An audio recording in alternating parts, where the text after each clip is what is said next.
Good morning once again, everyone. We initially gave 5 minutes for other attendees to join, but I think this is a good place to start.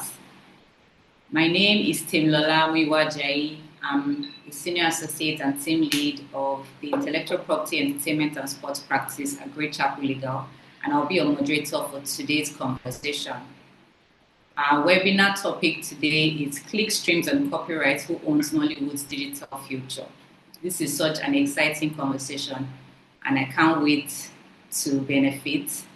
I'm sure everyone would as well. We're honored to be joined by a distinguished panel of experts who bring a creative, legal, regulatory, and platform perspective to the theme of this webinar. In no particular order, I'll introduce our panelists. We have James Omokwe, who's an award-winning filmmaker and director, and the founder of Ofeimun Vision Limited. He has created some of the continent's groundbreaking shows that have redefined African drama for platforms like Showmax and Mnet. Up next, we have Linda Alpheus. She's a legal practitioner and researcher. She's a director at the Lagos office of the Nigerian Copyright Commission. We also have with us Inky Ofeimun, who is an entertainment business executive. She's the founder of The Backlot, a production support company offering trailer editing, marketing, business affairs, and project management services to film investors and studios. Last but definitely not the least, like I like to say, we have Sholz Solafunmi Laelle. She's a media and business strategist with over 16 years of experience working at global corporations like Google, Paramount, and YouTube. She is the CEO of Circo, a video sharing social app, and she will bring a strategic platform side perspective to this conversation. Together, they would help us explore the central question: how do we secure Nollywood's creative and commercial future? Who owns what? Who benefits? And how do we build a fair, transparent, and sustainable digital economy for our industry? I want to inform all attendees that we'll be taking questions at the end of the webinar, so please drop your questions during the webinar in the Q&A box, and you can indicate which panelist the question is directed at, and we will take the questions after the webinar or at the end of the webinar. Without further ado, let's dive right in. I would direct my first question at James. James has created some interesting African Magic series. I know of a few. He has like African Magic Riona, Diche. He has created a few, and then they're on Showmax, they're on Mnet. So my first question to James would be, how has the rise of streaming platforms influenced your decisions? This is a personal question to you, James. How has the rise of streaming platforms influenced your decision around creative ownership and control of your projects? Thank you very much. Good morning, everyone. I hope, or afternoon rather, I hope everybody can hear me. Streaming platforms they've given us options. There are more options now to have your content on these spaces, and there are, I would use the word, more linear terms, in terms of ownership. I'll give you a perfect example. I've worked with MultiChoice for the longest time, and at the time, they were almost and only the only people who would probably commission content for the Nigerian space. I mean, you had people like MTA and some other people that were, in quotes, almost non-existent. And in fairness, some of the rules that applied were that they would own your content outrightly. It made sense because, I mean, let me not say it made sense, but because, again, number one, they were putting in all the investment, taking all the risks. And so one of the things that was quite important was for them to own that IP. Obviously, I would say it from my end as a bluff situation because they're the ones who have the money. Who else? I mean, you can't say no now. Who else would you go to? But now, what streaming has done is that some of the deals that are being put on the table make it possible for you to now own the IP and ship to some of these streaming services. So, for instance, Netflix has maybe two kinds of deals. There's a licensing type of deal, and then there's an acquisition type of deal, and those deals are different. For a licensing deal, obviously you own the IP, and so you probably put it on their platform for a specific period of time. And as you move your content from one place to the other, it's all regional based. So because you own the content, you can put it on Netflix and have it only on Africa. You can take it to Brazil and have it somewhere else. But the point is that the opportunity to own your content is now possible. It was a bit harder and still is hard for people like MultiChoice and whatever because they want to own, their IP. So the availability of streaming services have now giving us the power to now start owning our IP, which is very important at this time and space. Thank you so much, James. I totally agree with you. I mean, most people would say, most filmmakers had that issue of not owning their IP, and then in the end, there's the issue of, we have our film out, but we're unable to really benefit from it aside from the money we're able to make from streaming platforms. But now, film owners, filmmakers are able to own their IP, which actually is very important. So thank you for giving us that perspective. So speaking of perspective, would go on to Mrs. Linda Alpheus, who's going to give us a copyright commission and NCC perspective. So Mrs. Alpheus, how is the NCC adapting Nigeria's copyright framework to address emerging challenges in digital distribution? Thank you very much for that question. Good afternoon, everyone. It's a pleasure to be here. I will say that Nigerian Copyright Commission has worked and is working tirelessly to adapt Nigerian legal framework to be able to cope with the challenges of digital distribution. Let me start with the updating of the Copyright Act. We know that not too long ago, the Copyright Act was updated to take care of challenges of utilization of copyright works on the digital space. Nigerian Copyright Commission did everything, brought in stakeholders, had stakeholder engagement, advised government until this upgrading was achieved.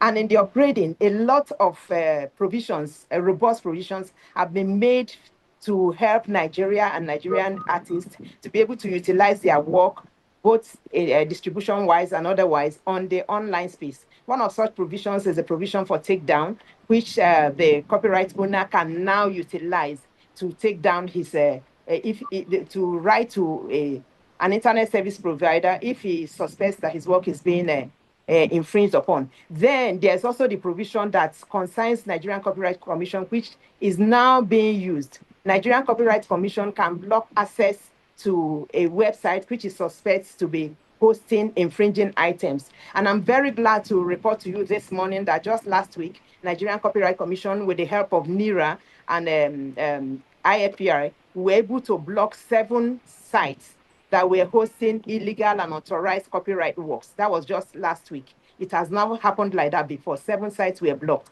These are the things we are doing. What else are we doing? We are doing a lot of enlightenment. We are engaging stakeholders, rights holders. We are engaging the public. We have not only taken the copyright knowledge to the stakeholders, we are even taking it to the people. Just last week, we took a copyright enlightenment to Bariga Market. We have gone beyond the people that come to our offices. We have gone to the markets now. We are taking copyright knowledge to the markets. We are also taking copyright knowledge to schools. We have a copyright club in schools where we go to enlighten the children. You'll be surprised to hear that when we were at Bariga Market, the women there were surprised. The people we were talking to, they were surprised to hear that using your phone to watch films from illegal sites was a crime. As far as they were concerned, they were using their data to watch, so they thought it was a good thing. But we had to make it clear to them when we told them it is not all sites that you watch your films that are illegal. They were surprised to hear that. So we are taking the knowledge everywhere. What are we doing? We're also training our staff. We are training our staff to ensure that they are able to withstand and actually face the challenges of digital utilization of copyright works and digital distribution of copyright works. Then just recently in the commission, we set up a unit which is called the STOP unit. This is a special task force for utilization of copyright works.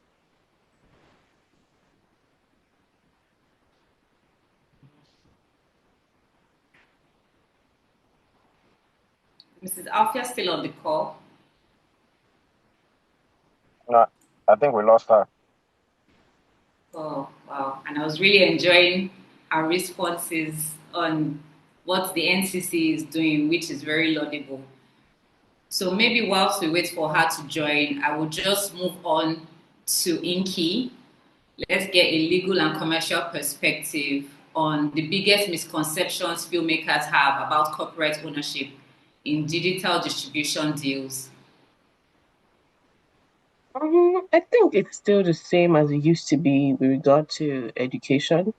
Um, you know, now when there's more options for commissioners, some filmmakers, I can't speak for all, may take it for granted that they still need to understand what their rights are with regard to their movies and their productions. So now, like James had mentioned, with the commissioner coming in and fronting the entire cost of the movie, it's possible that the filmmaker decides, okay, you know what, they're paying for everything. Maybe I don't need to actually. It doesn't matter who owns it. If they own it, good. If I have it, fantastic. But you still need to know because with film, there are many ways for you to make money. So it's possible the streamer has it for a number of years and then the rights revert back to you if you own it. So those kinds of things are things that you still need to pay attention to with regards to like contracting and negotiations. It's really still important to know who owns what when the rights can revert to you. And while yes, the commissioner is bringing in all the money as much as possible, it's still important to negotiate some kind of reversion of rights because it's your IP, it's you who created like all the entertainment that is coming out of that film. So if it's possible to have some kind of maybe 15 years for the commissioner and then after that it comes back to you, or maybe the commissioner owns it in this particular territory and then you own another territory. As much as possible, negotiate what's best for you such that you're able to retain some rights in the end. It's still very important. Thank you so much, Inky. I think the right reversion part is like super important because you don't want to do all the work, have your film shown to some people, to the world or to the public for a while, and then you don't have the right to now commercialize it afterwards. You don't. Nobody, no filmmaker wants that. I don't know if Mrs. Alfios is back. I don't think she is. Okay. Oh, she's back. Mrs. Alfios, can you please just wrap up on your responses? I was just saying before you left that I was. Yes, I'm so sorry.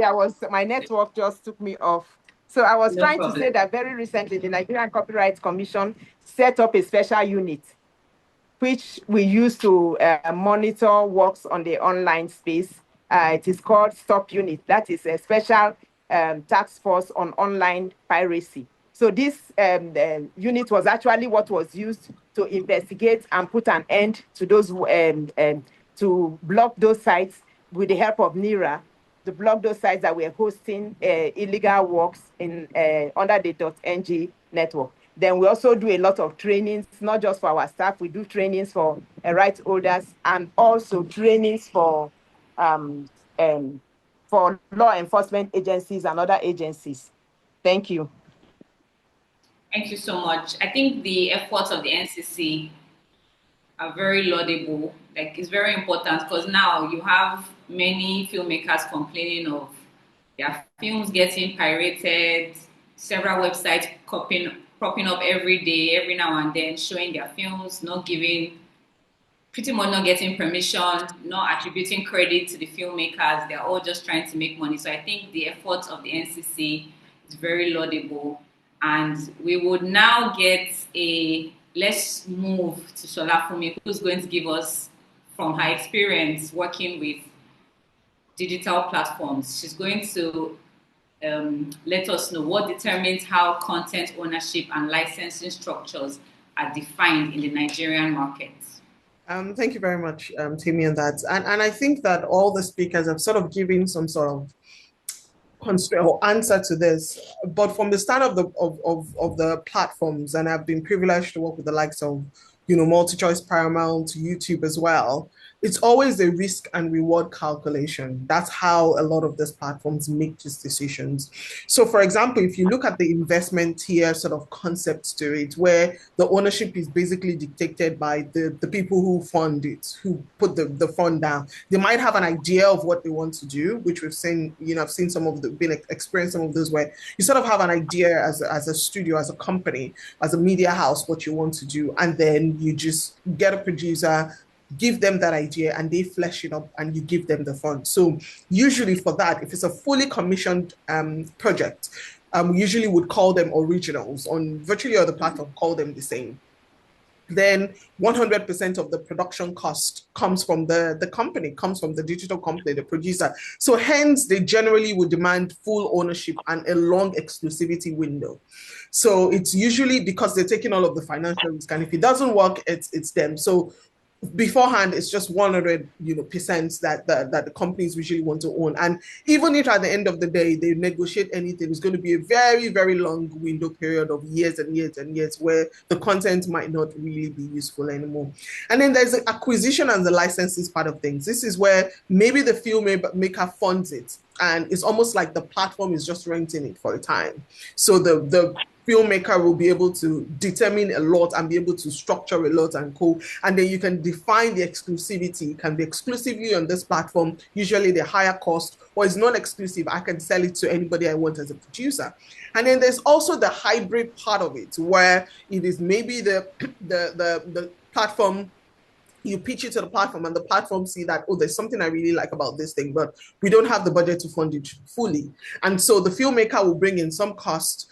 Same with the platform, and you sort of have you negotiate what rights you can have in this case. So all of these three different models work, but we see that usually now a lot has been shifted into the acquisition / the licensing model, which is where the filmmaker will essentially do some the funding of it. Now, there's a lot of other things that sort of help you in this understanding of the reward risk calculation. There's also the data factor. So platforms like the MultiChoices or Africa Magics and Co of this world would, and same with, Netflix, all of these platforms will use user audience data to decide leverage. So if data shows that, let's say, a particular type of movie, a genre of movie, maybe an epic type of movie, or a movie that speaks to Gen Z, or something like that, has or drives a lot of maybe audience, subscriber retention, platforms would definitely push higher or harder for that type of ownership. And same thing works even if it's with just a regular producer who's known to produce something quite quality and that has driven a lot of audience retention and co. Because at the end of the day, you have to look at the fact that for all of this platform, be it Showmax, Netflix, YouTube, all of them, what you're looking for is the attention economy, is to make sure that people stay on their platforms. So if your movie or your content gives them and it doesn't just give them that, but gives them talkability. People don't just watch this content, they stay, watch it longer. They don't just also watch it, they engage with it in form of comments, in form of shares, in form of stuff. Then that sort of content is one they want to keep. So all of those help you determine, and the more that a producer or a content creator has those sort of things, the better. Now, the shift to note is that, like I said, there's that move from the buyout culture into the revenue share culture. Because with these platforms, a lot of the things is about revenue share in one way or another, even if it's AVOD or SVOD or anything, everything is still a form of revenue share. And as much as people like to make their money upfront for producers and co, it gives you a lot more ownership when you are able to share the revenue, you share the gains, you share the losses. And I think it's a win-win at the end of the day for producers in that one. I hope I've been able to sort of give you some context from a platform point.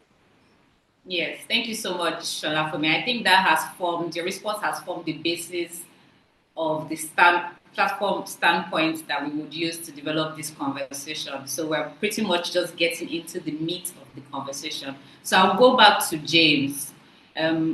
What role should access to viewership and consumption data play in shaping how filmmakers negotiate digital distribution agreements? I know Solafunmi just spoke about the data that these platforms would pretty much look at, and then that would now form what they would choose or what they would, basically, but that would form the basis of how they are choosing to relate with your content. But that's from a platform perspective. So now, from a filmmaker standpoint, what role would this access to viewership and consumption data play in how you, okay, per se, you would negotiate digital distribution agreements? Okay, thank you very much. So data is everything, and like we said, having live data kind of makes us know how many people are watching the things that we've made. So, for instance, abroad, I mean, you have something like ratings, right? And even locally here, we do have some of those things. I've listened to conversations, especially on the multi-choice side, when they say, "Oh, there's a particular program." They don't give you the exact number or whatever, but they tell you it was rated X on some scale, meaning that a lot of people were watching it. On two fronts, it helps you also understand, how impactful your content is and what kind of content. Well, if your content that market, um, and that's on one front. On the second front, you can even say even regional based, for instance, or maybe this space maybe in Afghanistan or whatever. Let me give you an example. I don't know if I should say this, but I'll say this anyway. I was speaking to Omoni Oboli just recently, and she was talking to me about love in every word too. And she said to me that majority of the people who watch her content, like she pays attention to everybody, but most especially the diasporan audience, because there's some metrics in terms of how much more money she makes on that side. Now, coming to your question, if there's an agreement with a streamer or some digital platform, it helps me know that, okay, if you want to stream my content at so and so place, I know that the data is available. I know that maybe there are a bit more Nigerians or Mexicans that like my content. So therefore, we can have some sort of negotiation as to how much revenue will be given to me, right? Because again, this content is regional based. So I want, and he said something. He asked us a question. This was maybe 7 years ago. He said, "Who do you think is the most?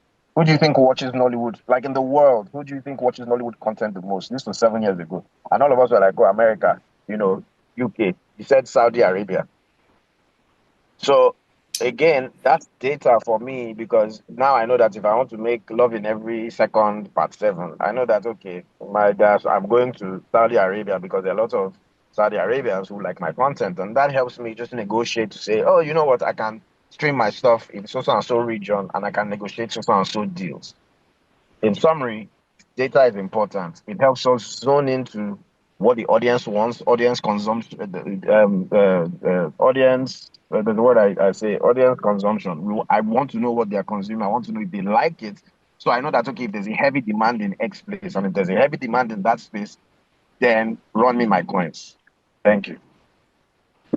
Thank you so much, James. Speaking of that, I remember I was at the AFCM, Afri Film and Content Market. I remember I was on your panel that Omoni mentioned when she was saying love in every word. I think she checked and was like some people from Papua Guinea. I don't know that I know many people from there, which is very interesting. So yes, I totally agree with you that consumption data, just knowing where your content is being consumed the most helps like a filmmaker in pretty much shaping like the genre of movie to make, the where like pretty much how to position, what platform to put it on so that a lot of people can watch it, and then so at least filmmaker can also recoup some of his or her investment. So I'll go back to Mrs. Alpheus. With the increasing shift to digital distribution and streaming, what cybersecurity measures should be prioritized to prevent content leaks, unauthorized downloads, and data breaches that threaten the value and integrity of Nollywood's digital assets? Thank you very much. I will say with the increased online distribution, creators should be very, very careful. They cannot just put their works out there on the online space without doing anything about it. There are so many technological protection measures they can use now. They must ensure that they use strong encryptions on their work, such as digital watermarking, blockchain. They must use these things, embed them in their works so that their works are protected and there's authentication. The source of the work can be traced.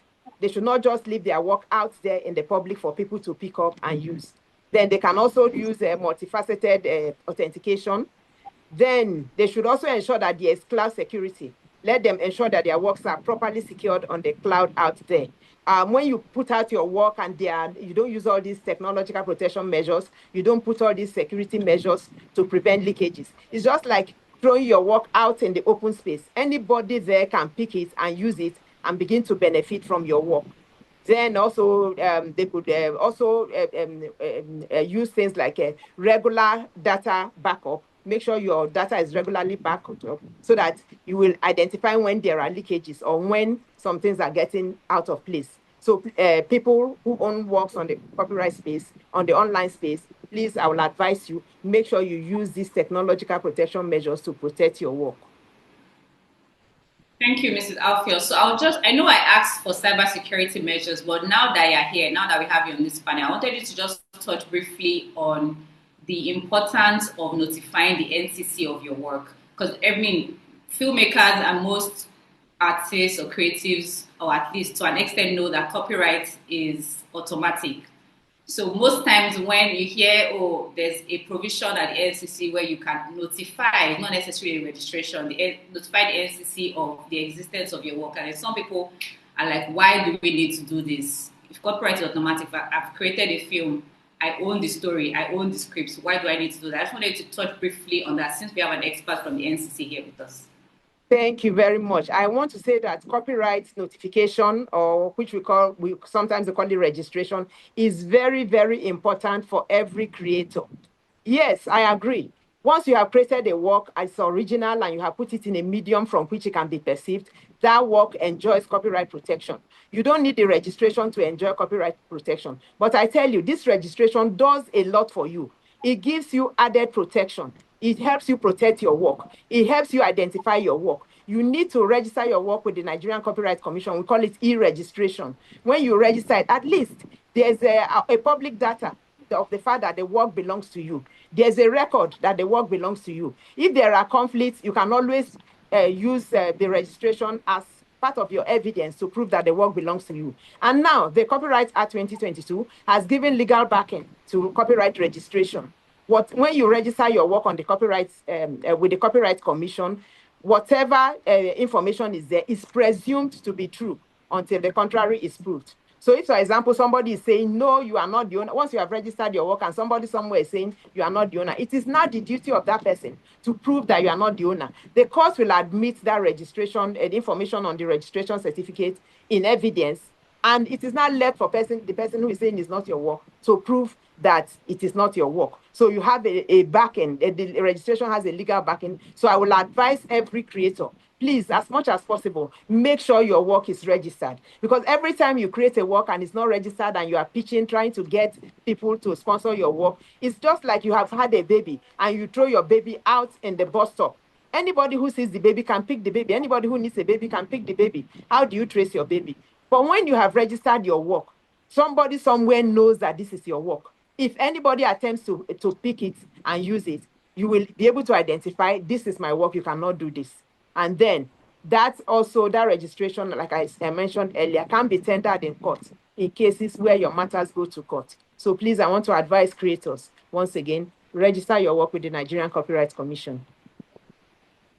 Thank you so much, Mrs. Alfios. I like the example of the baby. It was very interesting. And I think most creatives that are on the panel, that are on the webinar, are able to further understand the need for registration or notification of their works at the NCC. So I'll move to Inky. Inky, what key clauses should creatives negotiate when licensing their works to streaming platforms to avoid losing long-term rights or revenue from a legal perspective? So I think, with the ways that we now have the different platforms, TVOD, SVOD, there are not so many clauses to envisage. They're the usual ones of, okay, who owns it? How much am I earning? When are you paying me? So payment terms and things like that, those are standard. But now, like other panelists has mentioned, the other things are important, like data reporting. How often do I see numbers of how well my content is doing, and how much data can I see? Can I see, where people are watching from? Can I see how many people are watching? Can I see like what time of day they're watching? Things like that. So like data reporting is important. Also, like right reversion. If it's commissioned by the platform, is there a situation where after some years it comes back to me? Also, like what are the exclusivity terms? Are you gonna show it exclusively, or can I give it to somebody else to show it as well? And if you're showing it non-exclusively, where else? Like what regions? Is it just Africa? Like we're getting that with Netflix, or maybe can I show it in Brazil? While maybe you show it everywhere else in the world, things like that. Because now there's so many deals that can be struck. For example, we've had we have Baby Farm showing on Netflix. Baby Farm, the series by Ebony Life, but it's also now showing on Ebony Life on Plus. So like there's so depending on leverage and data, there's so many things that can be negotiated. So you actually need to take a big picture look when you're licensing or when you're dealing with a platform at all, even with YouTube. So supposing you have situations of series or movies on YouTube that maybe have now done well, and so other people are interested in it, and so they say, okay, but can you take it down from YouTube and put it on this other platform, and what does that look like, compensation wise and things like that? So I think filmmakers need to, well, like yes, because of the few platforms that are available, when there's a deal on the table, there tends to be some kind of rush to close the deal and make sure that money is being made.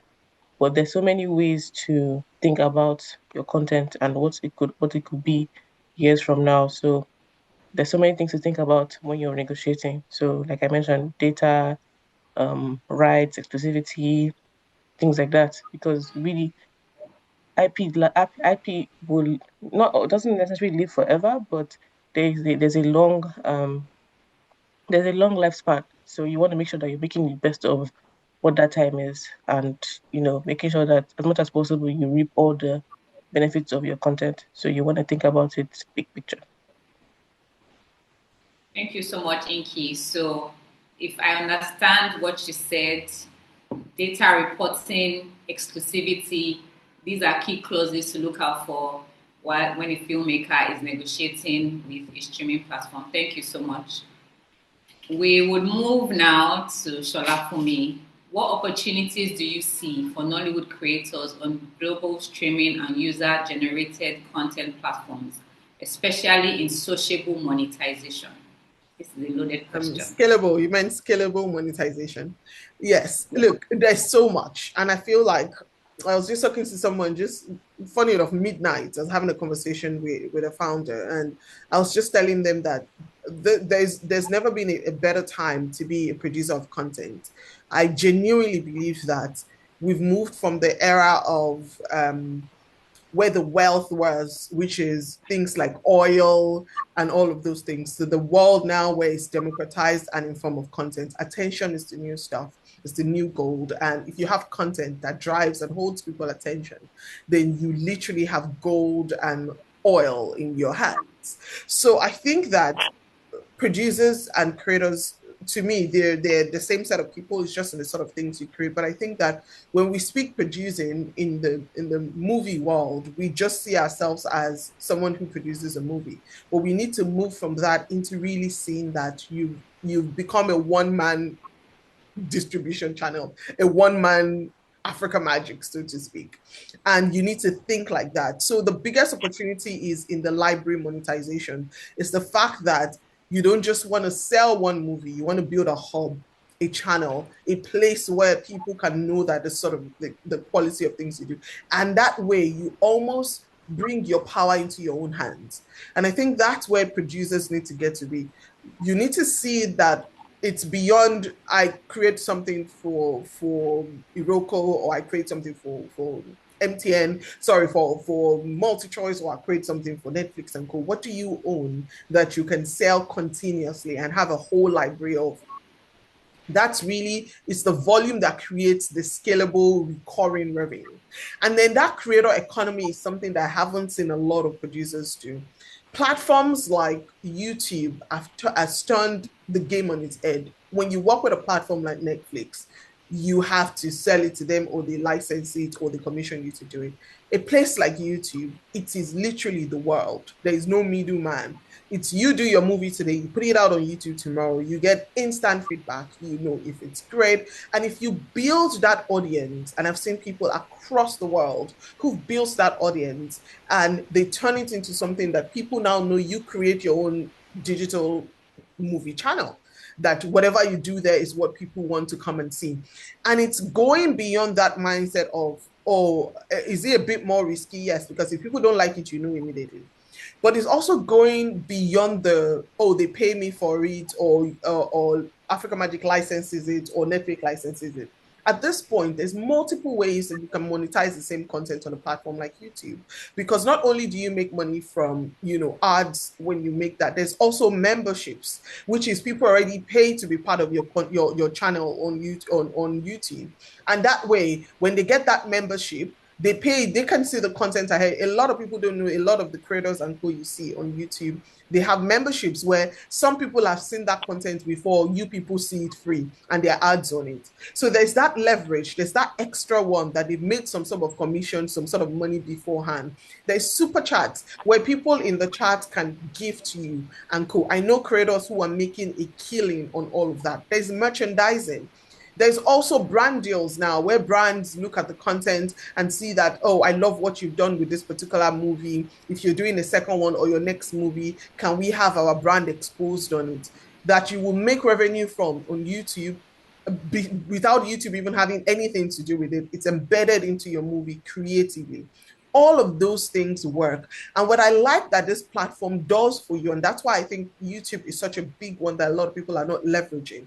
What I like is that intense data that it gives you.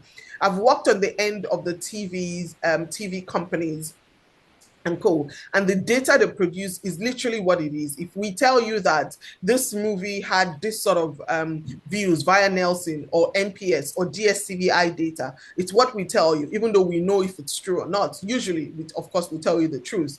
But those numbers are based on recall. Whereas on platforms like YouTube, it is instantaneous. In your YouTube studio, you can tell with almost the precision of a button, of a needle, where your content is viewed the most. You can tell what countries watch. You can tell to the number. There are movies where, oh, maybe because it's a Nollywood movie, Nigeria indexed maybe 60% of the views, but the next number is like maybe 10% of all the views came from UK. And you can even see to the city, what city is watching you most. Is it in London? Is it in Manchester? And you are able to deduce from that solutions and to see stuff. So those things matter. You can also see the age range of the people. You can see the gender without the necessary, but you can see, oh, mainly maybe 50% are women or 40% do not disclose, those sort of things. And this platform, this helps you make really strategic decisions with your content. That's the detail, that's the enormous stuff that helps you to determine what you want to do. And even for yourself as a producer now, nobody needs to tell you this. If you see that sort of content, and that's why someone like Omoni is able to say, oh, my content is watching this place and co. I work directly with a lot of these channels as consultants with the likes of Omoni and co. So I understand all of these platforms in depth. And those are the things that help you make a decision as a producer. If you do a movie now, apart from the number of views that you get, 1 million views, 10 million views on YouTube, if you look at it in depth, you are able to see, this data shows me that most people have actually watched me from Nigeria and Ghana. How can I get into the high CPM worlds of the London or the UK or Germany or so you start to tailor your content that way. You see, it takes you from what the networks in the YouTubes or the Africa Magics or the MultiChoice or the Netflix tell you to what you can directly see. That's what AVOD or fast platforms afford you. You become the business. You analyze the data. You see the revenue. You see all of those things. And that helps you make better decisions as a start. And then the third thing I wanted to look at when we talk about the opportunities available is localization at scale. The world is huge. And as great as we speak English, there's people who love the content that we do on this same continent, who don't speak any word of English. And you can make money. So literally, your content can be translated to different, languages. And the same content can become almost a whole new film with a different language for people who've not seen it. And platforms like YouTube have embedded some of that dubbing into their platform where they can pre-dub your content for you. Or you can now go into the phase of dubbing. I have, worked with a company, consulted with a company where they have 60 different studios where they dub across Africa, dub into things like Lingala, Swahili, into French and cool. And that opens a whole new bucket for the same content that you might have produced a year ago in English or maybe in Yoruba or something. And now you can start to see that it becomes scalable. It becomes almost, different. And it's all on the quality or the way that you've produced it. So the way that we see content has to almost change from being a producer to being a content creator, and to see the different places where you see yourself not only as a producer, but as a channel or hub for content, a hub for content that can spread, and how you monetize it. So it's taking that thinking of being a producer to going into a content creator and going into a business owner based on a content business owner, content as a service. That's what you're now doing. And I think the more that creators think like this and Nollywood people think like this, the more they open the horizon into the field. As late as last year or thereabouts, over 2 billion people go on YouTube every month. 2 billion people.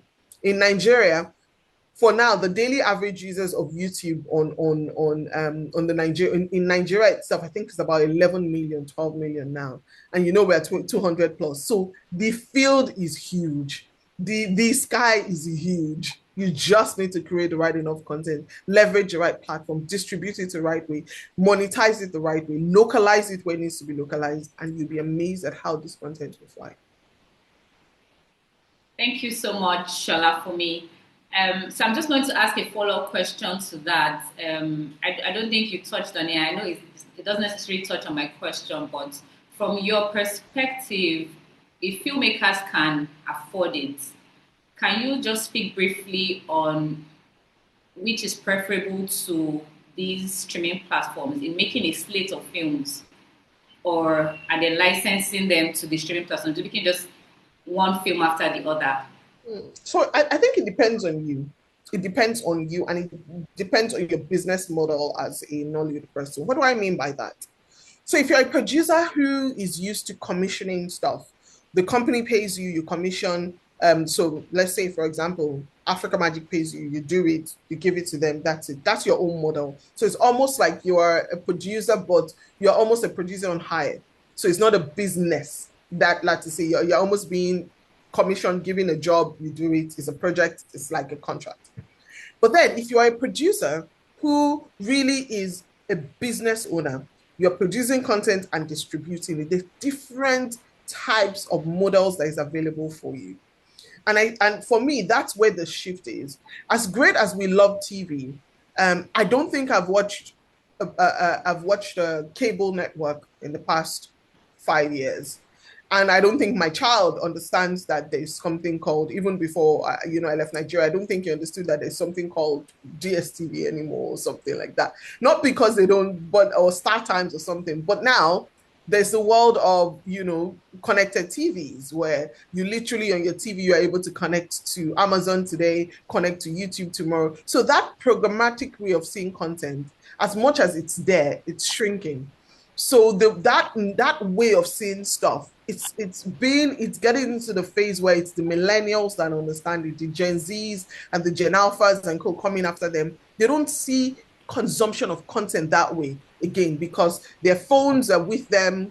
They when they watch TV, it's not, they're not sitting down and waiting for this type of content to come to me, or waiting at 4 p.m. they will do this. No, things have moved beyond that. You see what I'm saying? So producers of content have to move beyond that, and they have to start to see themselves as a production house on their own that can distribute and become their own person who thinks of the windowing strategy. I'll give you an example.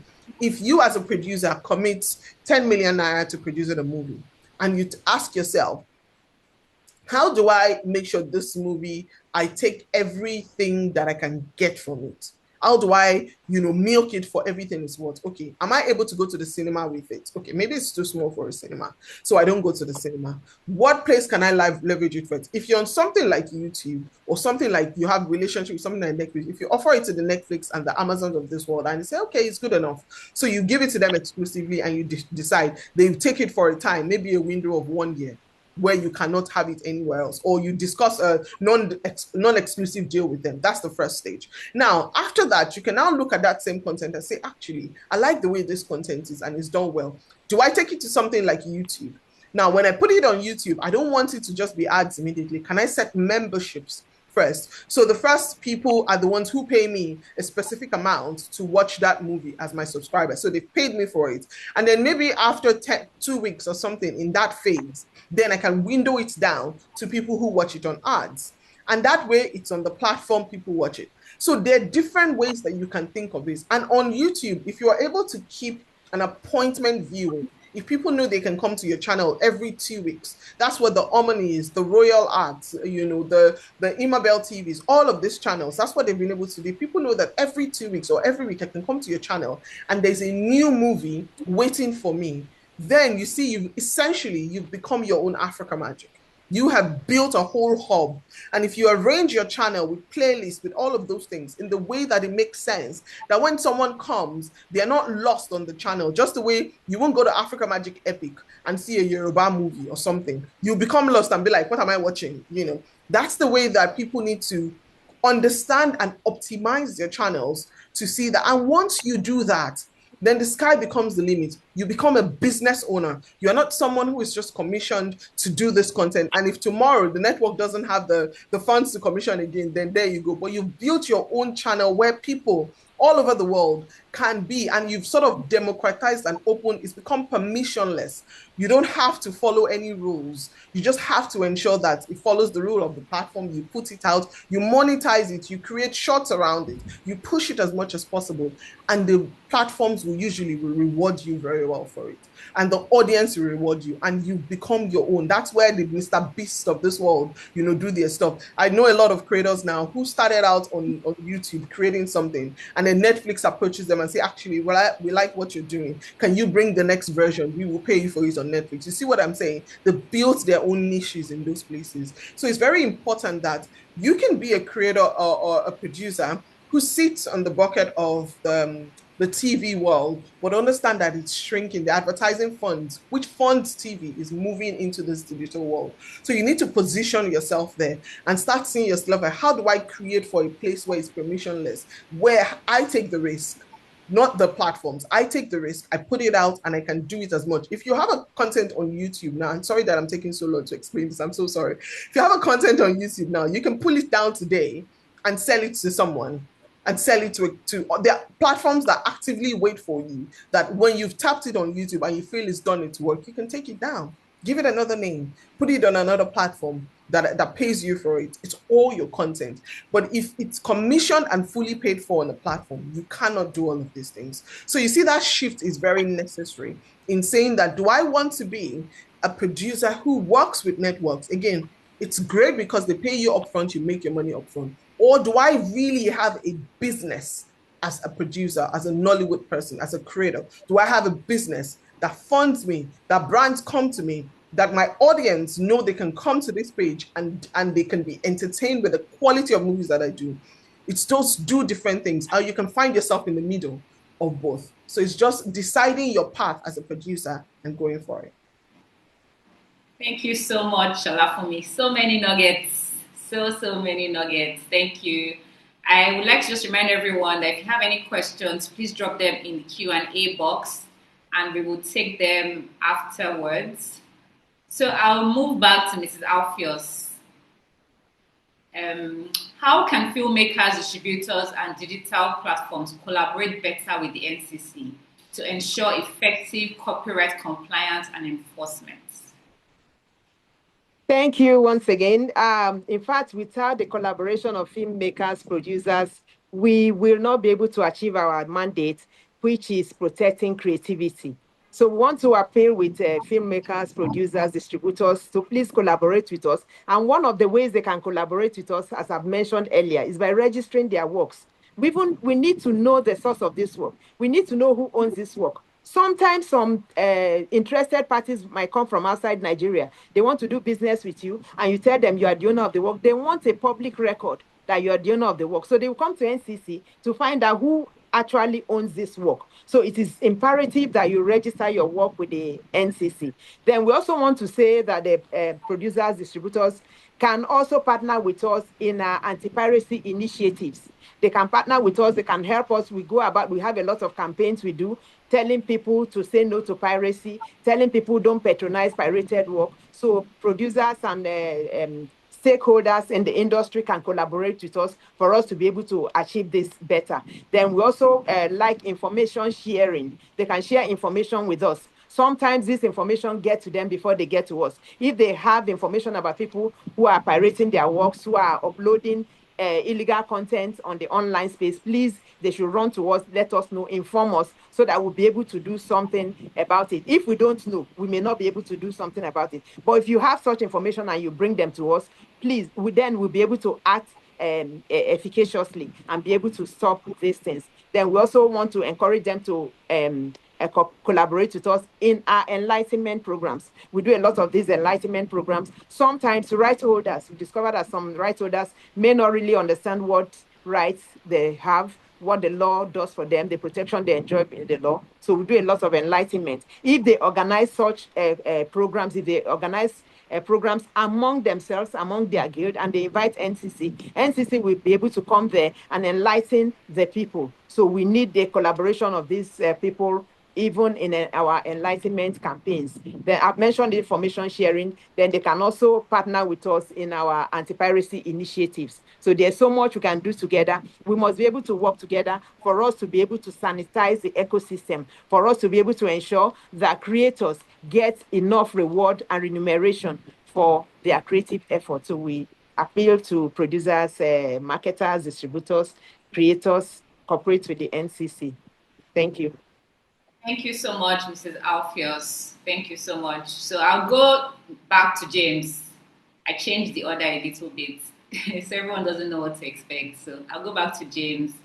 How do shifting audience behaviors affect how filmmakers develop and structure new film projects or series?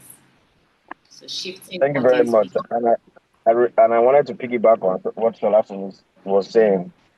And I'll say this to Solafunmi, you soon come and kidnap you from wherever it is that you are and bring you back to this country. But Solafunmi made some extremely great points. And I'll give you an example. And while she was talking, I was thinking about this, and this is in line with audience consumption.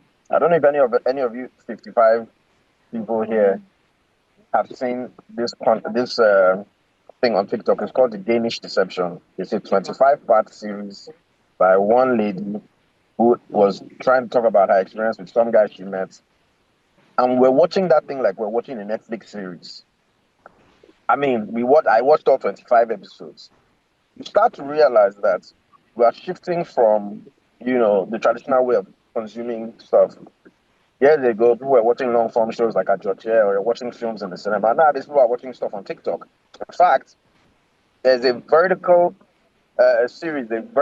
type series that's fit for your mobile device that is now becoming a billion-dollar industry. And so we now have to start thinking of new ways to start writing content or creating stuff, because even the attention span of people. In fact, there's a hack to make YouTube videos. It's not in your usual, let me just make a YouTube video. There's a hook, there's a landing, there's a conclusion, which is very far away from your regular, that I'm going to say some writing terms, your regular, 3-act structure or 5-act structure, like how you write scripts. Now with TikTok, it's different, and a lot of people are consuming stuff on TikTok. Now there's a way you have to, now make content for TikTok, short attention span, but you want to keep us. It's like this Danish Deception. I'm sitting down there, I'm listening to you talk 25. It's nothing else, it's just you in front of one chair, maybe 3 different locations, but we are engaged in that story.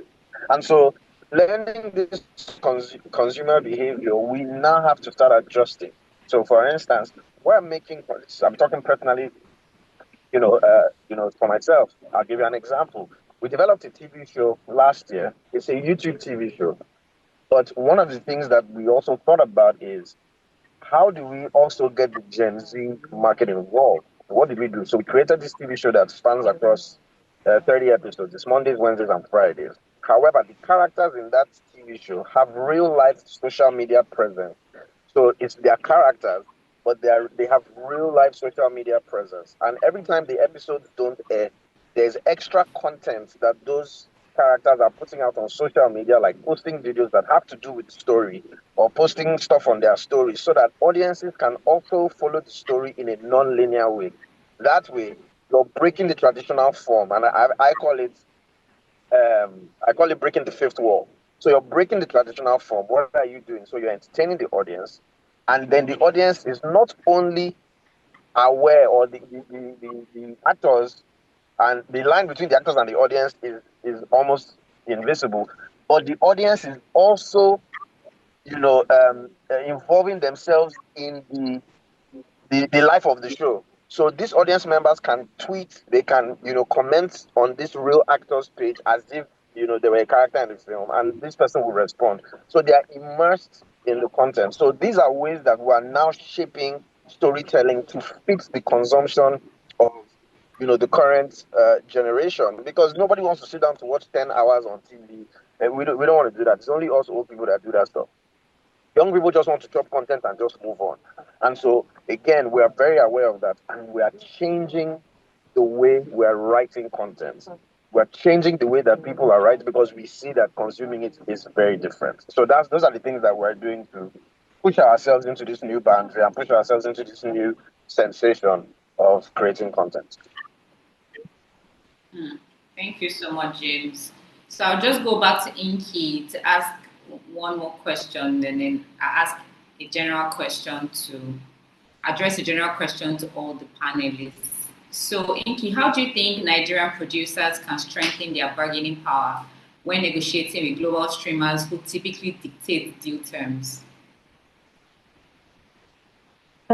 Thanks for that question. I just want to add, if we can, James please share the name of the series you're talking about, because that entire strategy sounds very interesting. And I think things like that actually are ways, because leverage is really important everywhere, but particularly in entertainment. It's not the same kind of deal that's, for example, I think years ago I'd heard that Back to Battle on Booker Street was in like a bidding war between Amazon and Netflix on who would get it because of how well it had done in cinema. So like everybody wants eyeballs. Like that's really what sells nowadays: eyeballs, attention. Netflix will not shun a Danish deception because it came from TikTok, but it would pay attention to it because it has eyeballs. So everybody is interested in wherever there's attention now. That's really where the money is going to go. So you want to make sure that you are basically harnessing that in whatever way possible. So it's more than ever, I think marketing is really important, and not just marketing that starts when you're maybe a week before the movie is about to come out by either in cinema or on Netflix, but you want to kind of hone your audience from the moment the idea even strikes in your head. You want to take people along that journey because it makes them feel like they're a part of it. The brands people connect with now are the ones where they feel like creator founder led, because the founder is saying, okay, we want to start selling this new product. Do you guys think it should be red or should be blue? The audience now feels like they're part of that decision, so that when the product is now out, they're like, oh, okay, see that thing that we chose. So like marketing and like storytelling generally is really important. Something like what James had said, it's a new concept that would be very interesting to maybe Gen Z or Gen Alphas, and who would then say, okay, I can watch the series. Series is great, but now I want to know what happened in this character's life. I can go back and check on social media and like get some additional insight into that. So it's no longer the way it was before, where you just watch the series or watch the movie, and that's the end of that. You kind of want to extend the lifespan of those characters such that they integrate with your audience, and they're able to they want to come back to it. So as much as possible, anything that you can do to really interlock your audience with your characters or with your story, that's really important. So storytelling is paramount nowadays. Marketing is really, really important nowadays. And marketing that starts as early as possible. So BTS content, fantastic. What else? BTS content that kind of takes the audience into the film. That's also great. I think there's something that I had seen on TikTok a week or two ago, where um, people are arguing whether a particular teacher on TikTok is an actor because he looks like him and speaks like him. But people are saying maybe it's not him, maybe it's him. But then some people are saying that they think that actually what is happening is that they are doing marketing for a film that's coming out where he plays like an art teacher. So in the random TikTok videos, it sounds like looks like an art teacher who's just talking about like things that his students do, and like it's a popular actor, but people are saying maybe it's not him, maybe somebody else. That kind of thing has kind of transcended the life of the film and has now gone into pop culture. So people are wondering, okay, what's going on, and what's not going on. And when it eventually comes out as part of the film, like that's already like some marketing that has been banked for the film. Otherwise, I wouldn't have known about this film. But that has really kind of like set the pace for whenever the movie comes out, and like got some attention for that, because attention span these days is really short. So anything that you can do to get people paying attention to your film or your movie longer is fantastic, and that definitely helps with leveraging. Okay, thank you, Inky. So I'll stay with you. In just 1 minute, I'd like all our panelists to just answer the central question of our theme. So who do you think truly stands to gain? Or who do you think truly stands to own Nollywood's digital future? And what do you think must change today to ensure that filmmakers, audiences, and the industry all benefit? So in just 1 minute. I think everybody actually, but I think it won't be business as usual. You know, you have to approach things differently with a very different mindset. You have to think things through a lot. How do we get attention? But if you're the producer, how do we get people's attention? How do we make sure that for the length of time that this movie is or this series is on, people are watching, people are they're telling their friends about it, and like there's as much attention to it as possible. You know, how do we make the best of our marketing budget? Things like that. That's on the producer side. And when they're able to do that, there's a lot to gain. Also, like Solafunmi mentioned, when they have a slate, so like they have the banked production, there are things that they've done over time that they can now decide to sell. That's also fantastic. That really helps. On the platform side, now that we're seeing a bit more, we're seeing that more platforms are coming up. On the platform side, they are also able to gather data. You know, they know, okay, this is what works in this region, this is what doesn't work in this region. This particular actor, people to really relate to them. I want to see more of them, so they can now like based on data, largely almost structure a film based on what they see people are reacting to, and then okay, frame that and then commission that with someone, and then reap the results of that. So I think now we're in a position where, with a lot of strategic thinking and planning, both parties can benefit, but it just won't be business as usual. Everybody has to like go back to the table and say, okay, what can I do with my resources that I have, and how can I like partner with people and stretch attention as much as possible, such that I get the best out of it and I make money out of it as well. Thank you so much, Inky. Thank you. So I'll go to you, Sholafumi, to answer the question. Who do you Thank think? you. Thanks, Temi. I think for me the answer there is very simple. The future belongs to the IP owner who also controls their data. That's the very simple way to look at it. And I'll just close it out with this quick analogy, because you see platforms will change. When we were growing up, TV was where we would sit down in the evening after school and we would watch, and we had to watch. We didn't even think of them as ads. We used to sing those songs of those ads that used to play then, because it was a part of our life. And then the shift went on from there. The power left the TV and went to all of these different platforms, which is the Facebooks, the Metas, all of this, YouTubes, TikTok, all of them, loads of them now.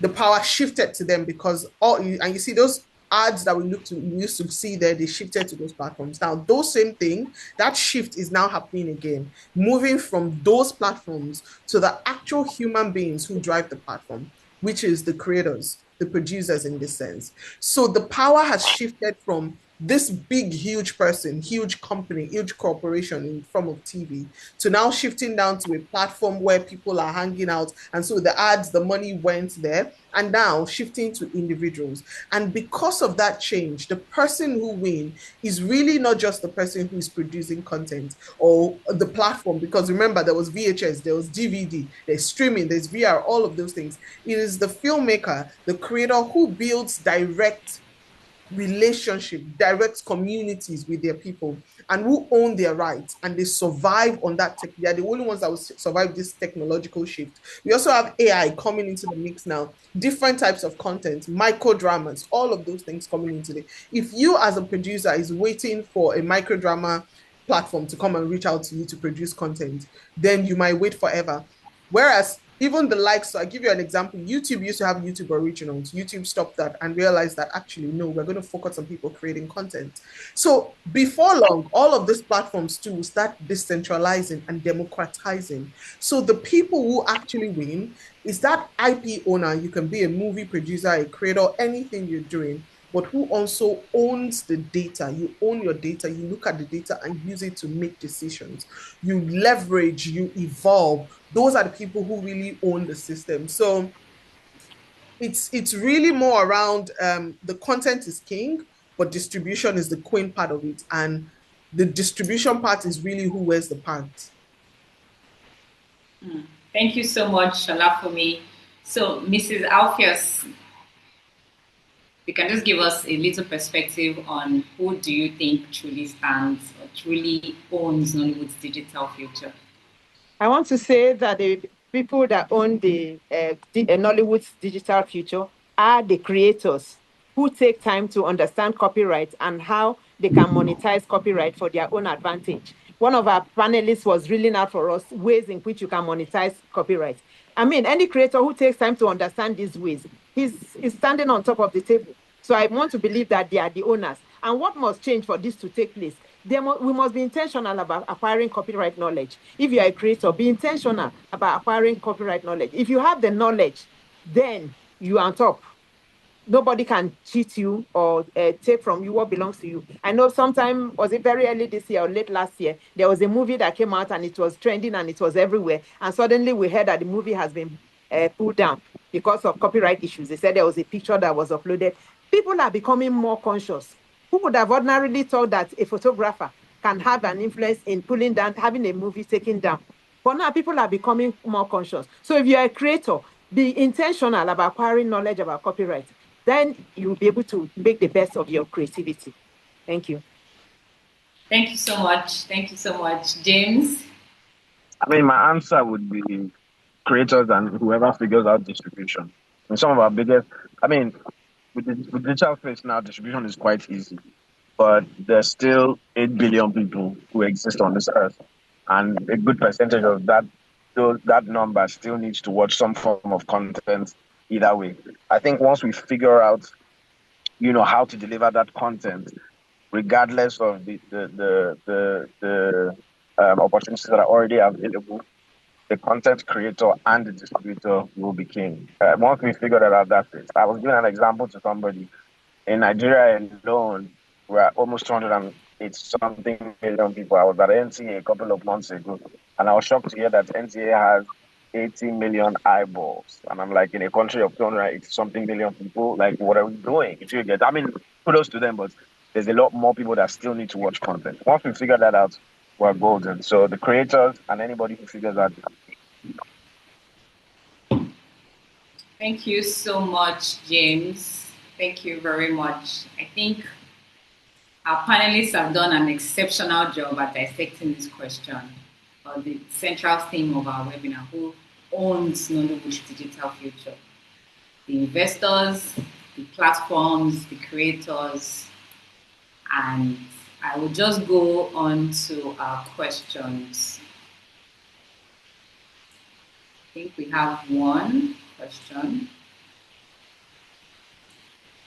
Oh, we have 3 questions. Okay, so if the first question is, if as a producer I already have the right to my work, what then is the reason for the registration with the NCC? I'm guessing this question is directed to Mrs. Alpheus. What are the possible consequences of my failure to register my copyright over my work with the NCC? Yes, if you already have copyright over your work, which I mentioned earlier, once the work is original and you are put it in a medium from which it can be perceived, you have copyright, you enjoy copyright over your work. I mentioned also that the benefits of registration is like it's giving you additional protection. You know, during the time when there was a COVID, some people took the COVID vaccine, and after they had taken the vaccine, they said they should take a booster. So this registration is like a booster. It helps boost the protection you have. Not that your protection or your copyright depends on the registration. No, it does not. But just like I mentioned earlier, it keeps a public data of the fact that you are the owner of the work.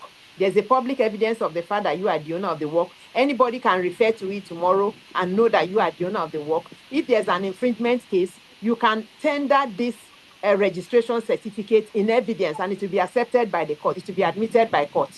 Also, apart from admitting it in court, the court takes some presumptions. Once you have a registration certificate, there are some presumptions in your favor, which will now have to be rebutted by whoever is saying you are not the owner.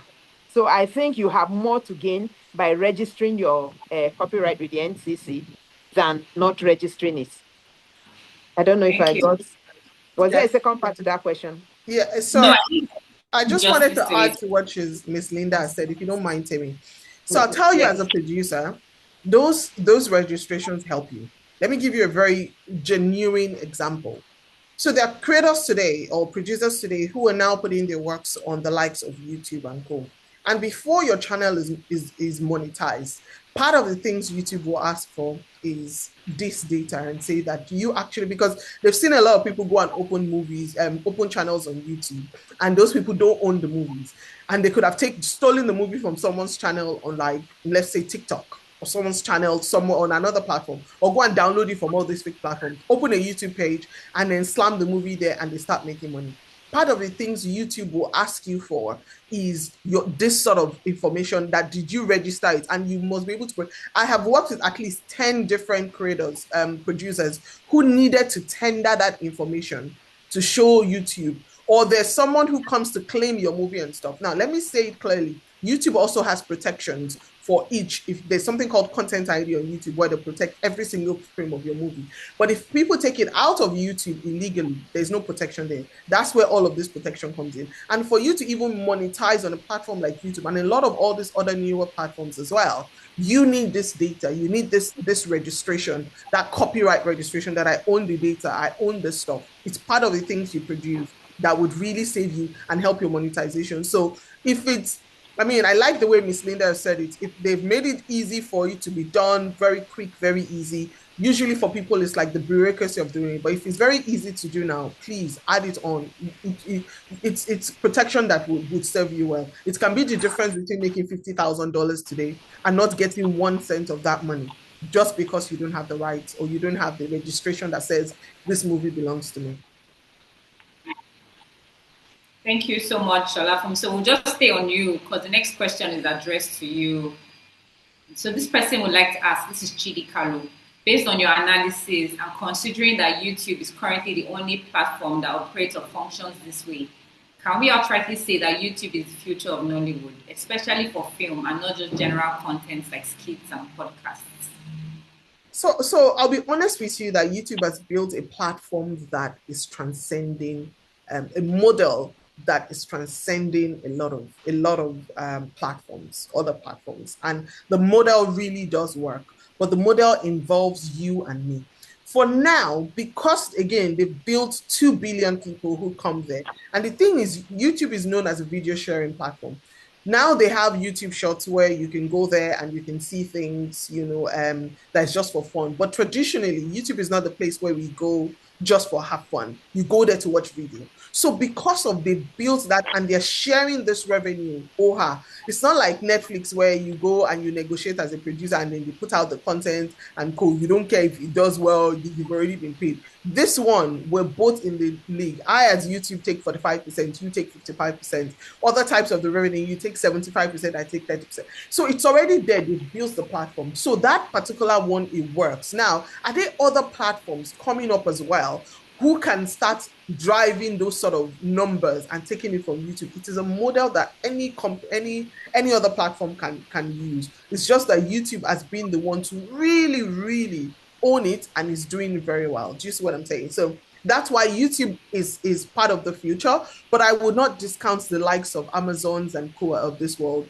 Everybody is finding ways to monetize and changing, and all of these things. It just takes the platform opening a new one to work. So I'd say look at different methods to monetize your content. Different methods to monetize your content. There's Circle, there's Star News. There's so many other platforms that are coming up that these same models apply in different ways. You just need to know how to use it, and you just need to keep yourself abreast, and you need to keep yourself informed, and you need to use your data. What I like about YouTube that you will not get with the Netflixes and co is that in-depth data, in-depth to the T, precision, and that you can use to make a lot of decisions.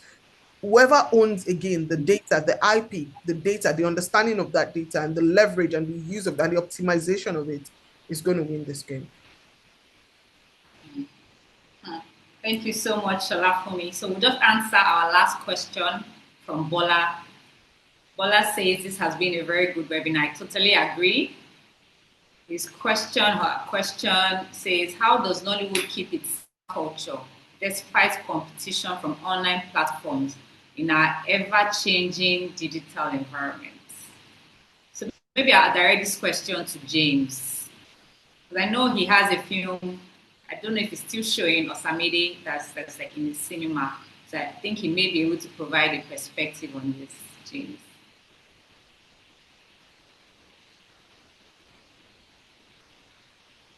Is James still on the call with us?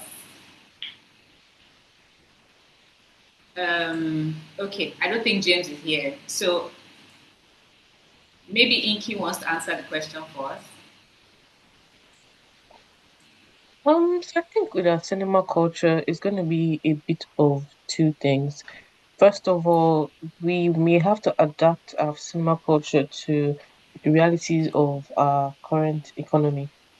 We now have distributors who are leaning more towards like smaller cinemas, like community cinemas, things like that, such that the cost for the audience goer is a bit less, and also the cost of running a cinema is also a bit less. So that's one way. Another way is that we would need to inventize our releases.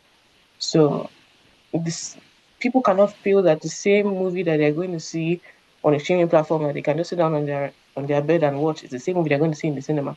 There has to be like the appearance of some kind of difference. Yeah, it's still a movie, still maybe the same character, the same actor that you see in both movies, but it just needs to feel like there's a difference to it. For example, with let me give Barbie as an example. The reason that a lot of people watch it in Nigeria wasn't necessarily because of Barbie itself. It was just because of how much buzz they had around it.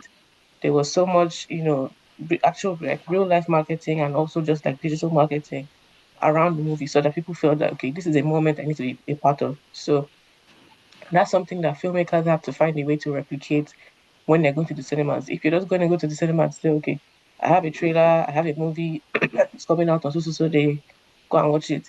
It may not work that way because people will feel like, okay, nice movie, this movie is great, but then why should I go and see it? And when it comes back to Netflix, I can watch it.